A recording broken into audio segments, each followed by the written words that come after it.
सीधे बैठो। अगला टॉपिक लेंगे संस्कार। यहां जितने बच्चे बैठे हो, कौन बच्चे बता सकते संस्कार का मतलब क्या होता है? संस्कार, अच्छा आचरण और अच्छा व्यवहार। हाँ चलो ठीक है, संस्कार का माने ये होता है। चलो ठीक है, यहां जितने बच्चे बैठे हो, बच्चे हाथ उठाएंगे। किसके किसके घर में गुरु, टीचर, आचार्य, आचार्य, सर, मैडम हैं? वो बच्चे हाथ उठाएं। किसके घर में गुरु, टीचर, सर, मैडम हैं? वो बच्चे हाथ उठाएं। जिसके जिसके घर में गुरु, टीचर हैं। ए बोलो नहीं, हम बोलने को रहे, हाथ उठाना बस चुपचाप, इसमें क्या देखना दाएं बाएं। किसके किस, चलो यही 2-3 बच्चे सर हाथ उठाए हैं, बाकी बच्चे हाथ नहीं उठाए, नीचे कर लो। अब जिनके जिनके हाथ नहीं उठे वो जोरदार ताली बजाओ, अपने बच्चे ने जोरदार ताली बजाओ। अपनी अपनी कमजोरी और अपनी मूर्खता को आपने प्रदर्शित किया कि बस हमारे घर में गुरु हैं। अभी सबके हाथ उठेंगे, प्रश्न में उत्तर है और उत्तर में प्रश्न है। प्रश्न क्या है? उपाध्याय दशाचार्य आचार्याणाम शतम पिता सहस्रम तु पितुः माता गौरवेण अति उच्चते। अर्थात आप लोगों को घर में भोजन बना करके कौन देती हैं? तेज बोलो, कौन देती हैं? माँ जी, माता जी। और फिर उसके बाद जब आप बीमार पड़ते हो तो आपको बाहर कौन ले जाते हैं? पिताजी। आपको स्कूल कॉलेज में कौन पढ़ाते हैं?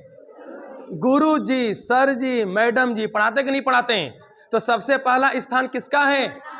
माता, फिर उसके बाद पिता, फिर उसके बाद गुरु का। अब किसके किसके घर में गुरु? हाथ उठाएं, पहला गुरु। अभी तो 2-4 बच्चे, दोनों हाथ ऊपर करो, जोरदार ताली बजाओ ऊपर कर। हाँ बहुत अच्छे बच्चे, आई बात समझ में? तो पढ़ाई जरूरी कि संस्कार जरूरी है?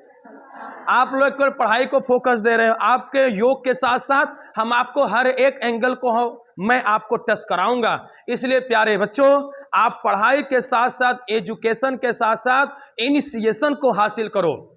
उसके पश्चात वेद कितने होते हैं? कौन कौन? गुड। सबसे प्राचीन वेद कौन सा है? ऋग्वेद। जैसे आप लोग पाठ पढ़ते हो, किसी किसी में पाठ एक है पर उसमें खंड 2-4 रहते कि नहीं रहते? तो जैसे ऋग्वेद है, ऋग्वेद में 10 मंडल, 18 अष्टक, 84 अनुवाक, 1028 सूक्त, 12,000 छंद, 21 शाखा, 25,07,595 शब्द, 4,32,000 अक्षर है और 10,552 मंत्र है। किस वेद में?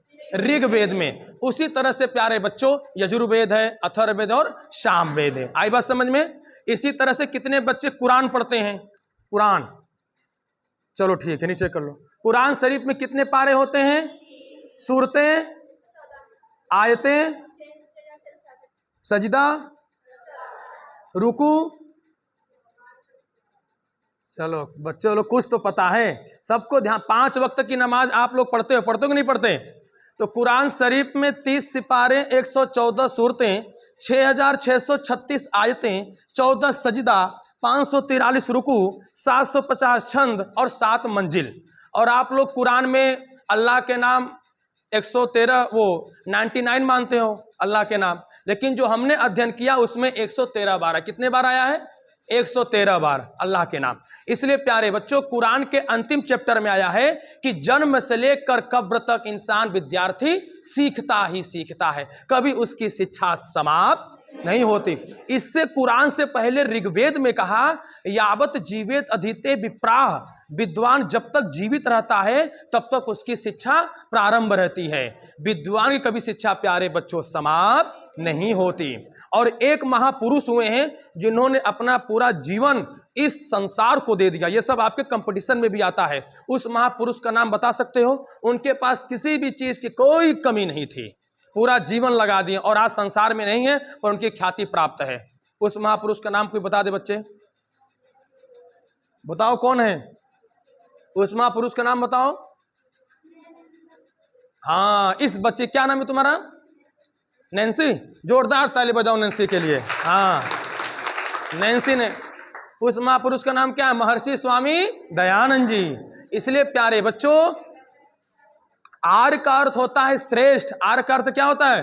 कहते हैं ना, हे आर्य पुत्र, हे आर्य पुत्री, कहते हैं ना, हे आर्या कहते हैं ना। इसलिए प्यारे बच्चों, श्रेष्ठ बनो। और उसी का एक शब्द और है समाज। क्या है? समाज का नाम सुने कि नहीं? समाज। तो उसका अर्थ क्या है? मिलजुल के रहना। तो इसका एम क्या है? इसका एम यही है, लव फॉर नेशन, अर्थात देश से क्या करें? प्यार करें। Learning to live together and achieve social cohesion, साथ मिलकर के रहना सीखें और एक दूसरे का सम्मान प्राप्त करें। आई बात समझ में? इसलिए प्यारे बच्चों, आप लोग इन सब चीज को हासिल करो। एक मैं आपसे एग्जाम्पल लूंगा, उदाहरण लूंगा, उसके बाद फिर कुछ खड़े होकर के आपको थोड़ा दाएं बाएं कर देंगे बस।